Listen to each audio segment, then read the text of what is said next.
بسم الله الرحمن الرحیم. درنو لیدونکو ښه راغلاست درته وایم. د تیر په څیر بیا هم زه نصرت الله میرزاخیل د اقتصادي پرمختګ خپرونې په وړاندې کولو سره ستاسې په چوپړ کې ننګرهار ولایت ته راغلی یم. په ننګرهار ولایت کې د زیتون یو ستره کارخانه چې څو لسیزې مخکې په کار پیل کړی، غواړم د دې اونۍ اقتصادي پرمختګ خپرونه د همدې کارخونې په فعالیتونو او تولیداتو لپاره ځانګړې کوم ملتیا مې وکړه.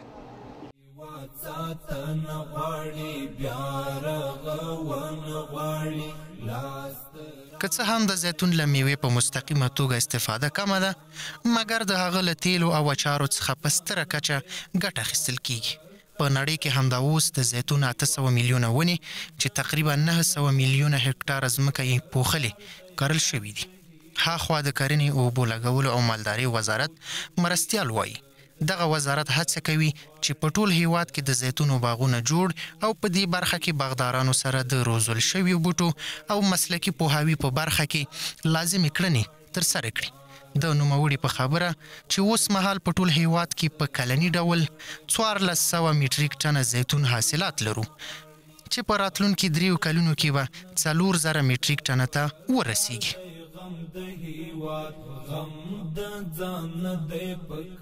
زیتون یو داسې نبات دی چې په نړیواله سطحه باندې د دې بازار او با کیفیته مسله هر څوک غواړي چې د زیتون استعمال وکړو د صحت او د هغه لپاره. خو لیکن چې څومره تولید مونږ په افغانستان کې لرو، الحمدلله اوس مونږ تقریبا 1400 میټریک ټنه مسله مونږ تولید لرو، او چې زمونږ کوشش دا ده چې په 2-3 کالو کې به مونږ دغه تولید 4000 میټریک ټن ته ورسو. دا چې په دې 3 کالو کې افغانستان اسلامي امارت وزارت زراعت کوشش دا کړی دی چې په خپله او د سکتور په همکارۍ باندې په ټول افغانستان کې خصوصا هغه ولایتونه چې زمونږ په 2 برخې باندې تقسیم دي، چې یو ګرمې ساحې دي، یو مثلا سردي او ساحې دي. نو موږ په ګرمه ساحې کې ننګرهار او لغمان او خوست او کندهار او هرات او دارنګه مسله او مزار او کندوز دا ساحې دي چې په دې باندې مسله کار شوی دی. دا چې زموږ خصوصي سکتور سره په دې کې تقریبا مسله اوس فارمونه 2800 فارمونه چې جوړ شوي دي، او زموږ مسله مصرف زیات دی. کوشش کوو چې لکه په چرګانو سکتور کې موږ خود کفایي ته ورسېدو. اوس موږ د سکتور سره او خپله مسله وزارت زراعت کوشش دا دی چې موږ مسله په دې سکتور کې هم خود کفایي طرف ته لاړ شو. خو لیکن مخکې د دې ته کار نه دی شوی. الحمدلله اوس تقریبا مسله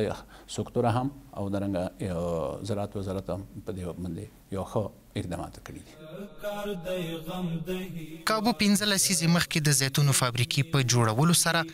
د زیتونو بڼونه هم جوړ شول. په ننګرهار کې د زیتونو د کرکیلې سیمه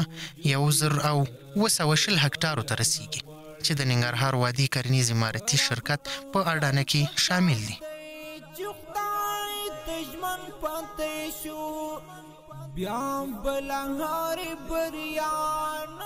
موږ سږکال د 1403 کال لپاره د پلان او اټکل له مخې 1900 په خواوشا کې د زیتون دانو حاصلات په نظر کې نیولي وو. خو د وروستیو طوفانونو له وجې دغه حاصلات زیانمن شوي دي. د طوفانونو له وجې د طوفانونو وروسته موږ 1400 ټنه حاصلات انشاءالله چې دا جمع کوو، او د 1400 خواوشا ټنو څخه 600 ټنه موږ د زیتون دانو حاصلات جمع کړي او فابریکې ته مو انتقال کړي دي. او په دې کې مو 10 ټنه اچار تولید کړي دي، او باقي کوم حاصلات چې پاتې دي هغه هم د زیتون باغونو څخه جمع کوو او فابریکې ته انتقالوو. په مجموع کې به موږ سږکال په 1403 کال کې 1,10,000 لیتره خالص با کیفیته تیل تولید کړي وشي انشاءالله. کله چې موږ د تیل کشۍ پروسه خلاصه سي، تیل چې تولید شي، هغې نه وروسته موږ ورته د بوتل پورې پروسه شروع کېږي. هغه بوتل پورې کوو، لیبل کوو او بیا یې بازار ته عرضه کوو. د بازار د عرضه کېدو لپاره موږ پرچون او عمده قراردادیان لرو،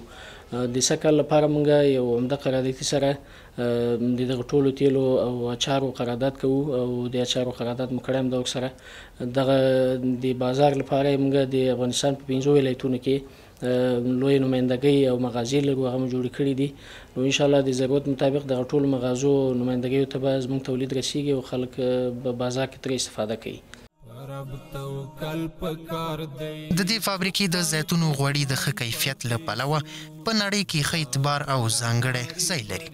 د ننګرهار زیتونو فابریکه په لومړیو کې د 8000 میټریک ټنه زیتونو د پروسس په موخه جوړه شوې چې هغه مهال د یادې فابریکې تولیدات شوروي ته صادرېدل او اوس مهال د ننګرهار زیتون سربیره د یوه اندازه نورو زیتونو د پروسس وړتیا هم لري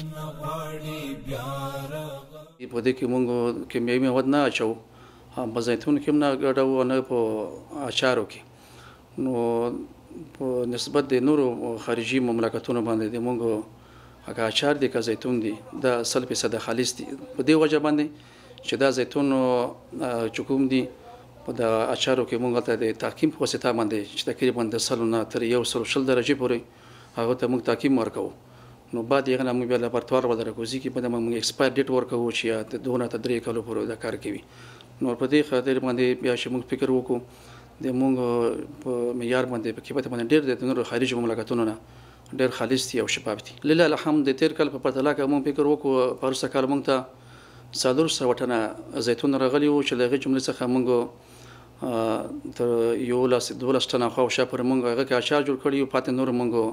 هغه نه تیل پروسس کړیو او ساکل د خوشبختناک بیا هم درته وایم چې موږ ته د 1900 خو شا ټنه په خو شا کې اټکل ورکړل شو چې د دې د څو وخت مخته طوفان راغله او دغه طوفان څخه سره موږ هغه طوفان سره باران هم او غلې هم نو څنګه د موږ فصلونه لګ کړو خراب کړل نو بیا هم تقریبا څه د پاسه 1300 ټنه خو شا پر موږ ته اټکل ورکړل شوی دی چې د تیر کال په پرتله باندې 3 چنده برابر زیات دي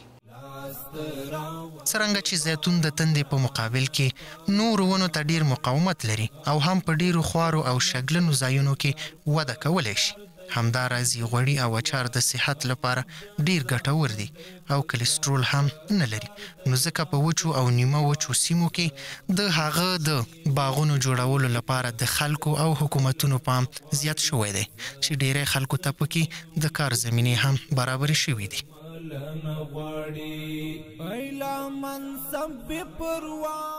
اوله پروسه د اولنې ماشين منګه پټه لرو چې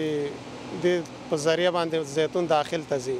پسې دویم ماشين لرو موږ د وینځلو ماشين چې هغه کې زیتون پاک وینځل کیږي پسې دریم ماشين لرو موږ مکسر یا د ژرندې په نامه دی چې هغه زیتون زړې هر څه میده کوي پسې بل ماشين لرو هغه مایعات او جامد سره بیلوي پسې بل ماشين لرو چې هغه تیل او اوبه بیلوي یعنی ساده پروسه ده زمونږه ډېر د پیچیده پروسه نه لرو مننه د تاسې د مینځلو د پروسس ښه یادونه هم وکړه په دغه پروسه کې تر څو چې د زیتونو ترڅنګ نور څه هم تیر نشي دغه پروسه مو څومره لا پیاوړې او ګړندۍ ده 100% دا ډیره صفه پروسه لري تاسو به شاید لیدلی وي چې دینه د زیتونو نه ما سیوا پاڼه تیګه هر څه مخنیوي کوي دا پروسه مننه دا زیتون چې کله ومینځل شو د دې نه وروسته بیا کوم مکسر ته دا اچول کیږي دا مکسر ماشین لرو موږ د ژرندې په نامه چې زیتون دانه زړې هر څه میده کوي هغې ته وردغه کېږي بیا هغې نه پس نورو ماشینونو ته انتقالېږي د اوبو په ذریعه باندې یعنې دا د اوبو په ذریعه نورو ماشینونو ته دا انتقالېږي بیا د دې نه وروسته کوم ځای ته دا ځي دا بیا ځي یو بل ماشین دی چې جامد او مایع بیلوي سره هغې ته ځي هغې نه بیا کونجاړې لاندې ته دغه کېږي تیل او اوبه بیا بل ماشین ته ځي ستاتور په نامه دی چې هغه اوبه او تیل سره بیلوي د میزان میاشت کې شروع کیږي د میزان میاشت کې زیتون شنه زیتون د فارمونو نه انتقالیږي فابریکې ته چې کله انتقال شول دا موږ سورت کوو سورت په دې معنی چې استاندار دانې راځي خمانو ته د اچارو بخش ته او غیر استاندار دانې زموږ پرسونل ورته ناست دي دواړو خواو ته دا ترې لرې کیږي په اوله مرحله کې کله چې موږ په دې دستګاه کې یو ټانه 2 ټانه او لس ټانه خمان لرو یعنی د ضرورت په اساس باندې چې څومره زیتون موږ ته راشي موږ یې پروسس کوو کله چې خم 2 ټنه زیتونونه ډک شو په اوله مرحله کې موږ د دې تریخوالی لرې کوو. تریخوالي مرحله داسې لرې کېږي چې موږ دې ته 1.2% سودیم هایدروکساید محلول جوړو. په دویمه مرحله کې دې ته موږ مالګه بوره سرکه ورکوو. بیا دا خمان تاسې عملي ګورئ دا 2 ټنه حجم لري. دا تقریبا د دې شونې نیولې د 40 ورځو پورې په دې خمانو کې ساتل کېږي. په دې جریان کې د لابراتوار نه موږ مجهز لابراتوار لرو فابریکه کې د غذایي موادو راځي محلول وړي چې کله د دې اسید 0.3 ونې نیولې 0.4 ته ورسیږي دا بیا بوتل پورې ته آمده د دې انتقالیږي د اوبو په واسطه په پیپونو کې تولید دستګاه ته دستګاه کې هلته بوتل پورې کېږي. د بوتل پورې نه وروسته تعقیم دستګاه ته ځي. تعقیم دستګاه کې دې ته موږ تعقیم ورکوو یعنې د نیم ساعت دپاره 120 درجې دې ته موږ حرارت ورکوو. دا بیا د 2 کالو نه نیولې د 3 کالو پورې دا تاریخ د اکسپایر لري نه خرابېږي. د هیواد ختیځ ولایتونه ننګرهار، لغمان، کونړ او نورستان چې وچ اقلیم لري موسمي بادونه او بارانونه پکې شته، خو بیا هم د ګرمۍ شدت پکې زیات وي. نسبت ټولو میوه لرونکو ونو ته زیتون پکې زیات مقاومت کولی شي. نو د دې سیمو د سمسورولو په خاطر هم د لږو ځمکو او بې ځمکو خلکو ته د کسب او کار پیدا کول او د هغو د ژوند د ښه کولو په خاطر زیتون یوازینی مناسب او د توافق وړ نبات ګڼل کیږي چې په هغه وچو شګلنو او د تیږو له ډکو دښتو اقتصادي ګټه پورته شي. زیتون د هغو نباتاتو جملې څخه دی چې په سب تروپیکل ساحو کې بهترینه د اقلیمي او توافقي محیط لري. ځکه دغه نبات هغه میوه لرونکي میوې دي چې هم د ایدو څخه په مختلف ډول استفاده کیږي. مخکې له هغه نه د استفادې وړ ته لاړ شم غواړم چې د یو ایدو د محیط او توافق اقلیم په باره کې او تکثیر په باره کې معلومات وړاندې کوم. نو دا میوه لرونکي زیتون په خوشبختانه په افغانستان کې د 40 کلونو تیر په ډیر ولایتو کې د اقلیمي ساحې چې په خوست ولایتو کې دي، همدارنګه جلال آباد، کونړ او لغمان ولایت کې بهترین توافق درلودله. او اوس د کرنې څیړنې انسټیټیوټ لوی ریاست غواړي په قندهار کې ترڅنګ په هلمند ولایت کې ځکه چې هغه ساحه هم ډیر د محیط اقلیمي لحاظ نه مناسب دی ځکه چې هوا ډیره سړه ته نه ځي او رطوبت هم ښه ده او ترڅنګ د هغو ګرمي ځکه چې دا هغه نبات چې وړی ګرم او ژمی ډیر یخ نه خوښي. د ننګرهار زیتونو افغانستان پر اسپانیا، ایټالیا، یونان او امریکا سربیره د 25 نورو زیتونو تولیدونکو هیوادونو په کتار کې درولې ده. د ننګرهار ولایت د زیتونو د پروسس فابریکه ګوري په لومړي قدم کې خلکو ته په همدغه فابریکه کې د کار زمینه برابر کړي، د پانګونې زمینه برابر کړي ده. په دوام قدم کې د زراعت سکتور د پیاوړتیا لپاره زمینه برابر کړي، همدارس دهقانانو ته ښه د اخیستو بازار په لاس ورکړي،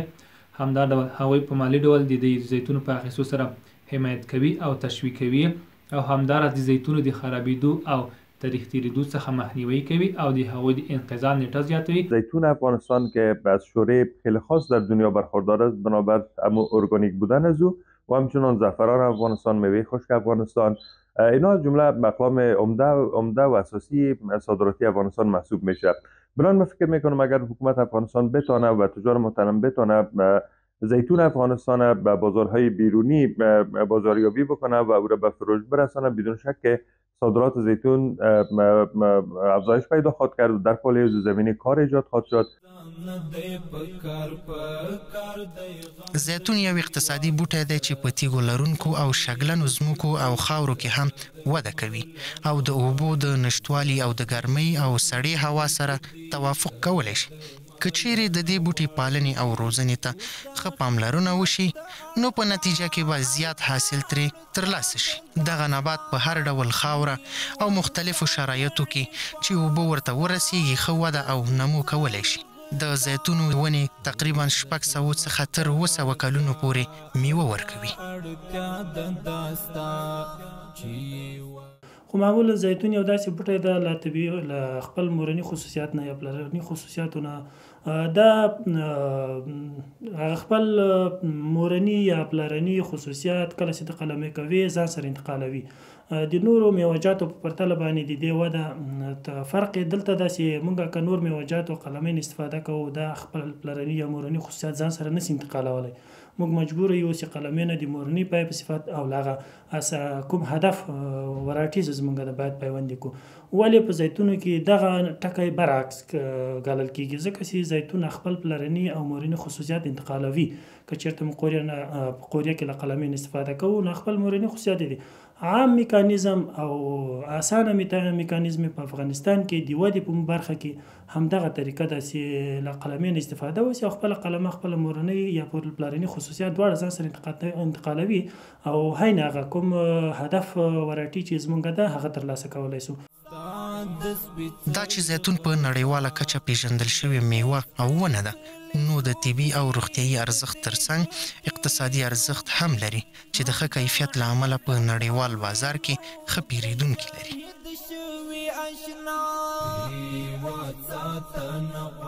کیفیت خو ډېر زیات فرق یې په دې کې چې کوم هغه بوی دی د زیتونو کوم کیفیت یې دی ډېر ښه دی ډېر اعلی دی. عموما د شکرې مریضان چې دی د وینې غوړ چې څوک ولري هغه د زیتون زیات استعمالوي او کله چې هغې په بار د زیتون ځکه ریزلټ یې ډېر ښه ورکړی دی. ډاکټرانو ته دې سپارښتنه کوي چې دا شی استعمال کړي. کله چې هغې استعمال کړي په یو ځل استعمال سره نو هغې ته ډېر ښه ریزلټ ورکوي. هغې بار غوښتنه کوي بار اخلي. حالانکې د خارجي زیتون کیفیت ډېر ټیټ دی. هغه چې کله والي نو بیخي داسې ګمان پې څوک نه کوي چا چې خالص زیتون استعمال کړي او کله خارجي وګوري نو هېڅ ګمان پې سړی نشي کولی چې دا زیتون دی. خاصله او انشاءالله ښه دی. د نورو خارجي تیل چې دي هغه او د دې په کیفیت کې بیا ډېر زیات فرق دی خو خلک نه پوهېږي. دا بعضې خلک لکه مثال د یو بل ځینې اطرافو نه راشي دغه دکانداران یې وغولوي ورته وایي چې یاره دا ښه تیل دی دا وطني دی. د وطني په نوم باندې خارجي تیل دلته په دې بازار کې خرڅېږي تقلبه. خو د دې مخنیوی پکار دی باید د دې مخنیوی ونشي. او بل دا چې توفیر پکې دومره زیات دی چې دا ایکسټرا ورجن دی هم خوړل کېږي هم ملش کېږي او یعنې ډېر مرزون دپاره ښه دي. په هیواد کې زیتونو بڼونو ته د پاملرنې له امله د دې ګران بیه میوې حاصلات په زیاتېدو دي. د ننګرهار ترڅنګ کندهار هم هغه ولایت دی چې په دې وروستیو کې پکې د زیتونو حاصلات ښه شوي او کاروبار یې په غوړېدو دی. ننګرهار د افغانستان هغه ولایت دی چې د زیتونو تیلو په تولیدولو کې خورا شهرت لري او دغه تیل بهرنیو هیوادونو ته هم صادروي. د یاد ولایت زیتونو فابریکه کې تولید شوي د زیتونو تیل اچار او غوړي د ښه کیفیت له امله په سیمه کې ډیر مینوال لري.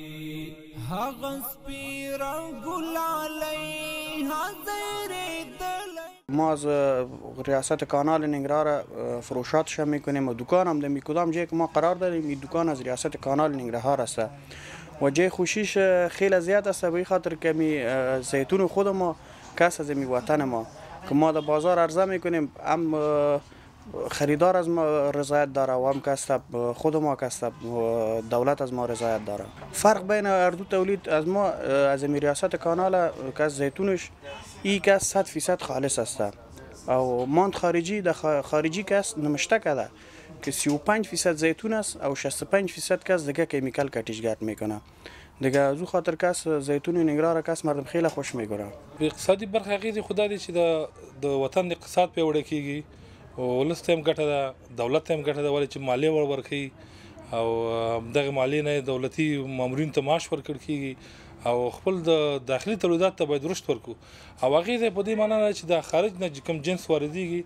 د هغې قیمتونه ډېر کم دي او زموږ د وطني تولیداتو قیمتونه لوړ دي. نو د دولت څخه او د اسلامي امارات څخه غوښتنه ده چې په دې قیمتونو کې توجه وکړي چې قیمتونه کم شي چې عام راټیټ کړي چې عام وطنوال د دې نه د غوړو په صفت باندې استفاده وکړي. موږ تولید زیات لرو دلته به بازار کې فروش کم دی نو قیمت یې لوړ دی د خلکو اقتصادي وضع کمزورې ده او خارجي تیل چې دی هغه ارزانه دي چون چې د خارج نه راځي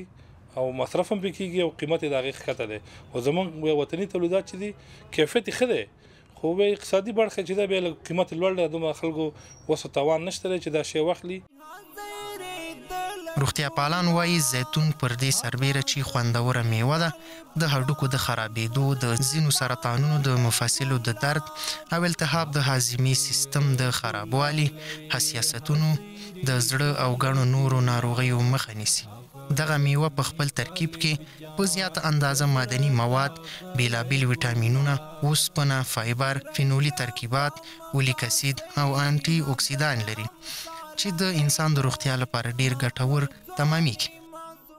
زیتونو تیل چې دی دا غیر مشبوع غوړي دي. په عموم کې غیر مشبوع غوړي د صحت لپاره د مشبوع غوړیو په نسبت فایده‌مند دي او د دې فایدې عموما د زړه لپاره ډېرې زیاتې مهمې دي. هغه نه اشخاص چې هغوی د زیتونو د تیلو نه استفاده کوي په دوی کې د زړه د رګونو تنګوالی چې هغې کې وازده نښلي، غوړ پکې نښلي، نسبت هغه کسانو نه چې نیکی 9% کم دی. یعنی دوی د زړه د حملې خطر په دوی کې 9% کمیدی شي. همدارنګه مطالعاتو ښودلې ده هغه کسان چې هغوی د زیتونو د تیلو نه استفاده کوي 10% په دوی کې د وخت نه مخکې د زړه د حملې، یعنی موږ او تاسې ګورو چې اوس په ځوانانو کې د زړه د حملو واقعات زیات شوي دي. د مطالعاتو په بنیاد، د معلوماتو په بنیاد باندې توقع داسې کیږي چې د زړه حملې 40 کلونو وروسته واقع کیږي، مګر ډیری داسې ځوانان دي چې په 20، 25، 30 کلنۍ کې دوی د زړه د حملو ښکار کیږي، خپل ژوند د لاسه ورکوي چې دې ته موږ د وخت نه مخکې د زړه د حملې له وجې مړینه یا پریمچور کارډیک ډیت ورته وایو. د دې واقعات هم تر 10% پورې کمی چې دا ډیره لویه اندازه ده. اوس چې کرنې پرمختګ کړی د زیتونو د میوې ډیر ډولونه پیدا کیږي او کیدای شي په هره بڼه کې د شته موادو شتون هم توپیر وکړي، خو په ټوله کې زیتون د روغتیا لپاره ګټور دی. د ننګرهار د زیتونو فابریکه په هیواد کې له پخوانیو فابریکو څخه ده چې په 1435 لمریز کال کې یې چارې پیل شوي چې پکې له شنه زیتون څخه اچار او له تور هغه نه یې د غوړو په تولید کې کار اخیستل کیږي. درنو لیدونکو، دا وه د دې اونۍ د اقتصادي پرمختګ خپرونه چې د ننګرهار ولایت د زیتونو د یو سترې کارخونې د پروسس او تولید لپاره مو ځانګړې کړې وه. تر بیا چې زه نصرت الله میرزاخیل ستاسې په چوپړ کې حاضرېږم، په لوی او بخونکي الله مو سپاره.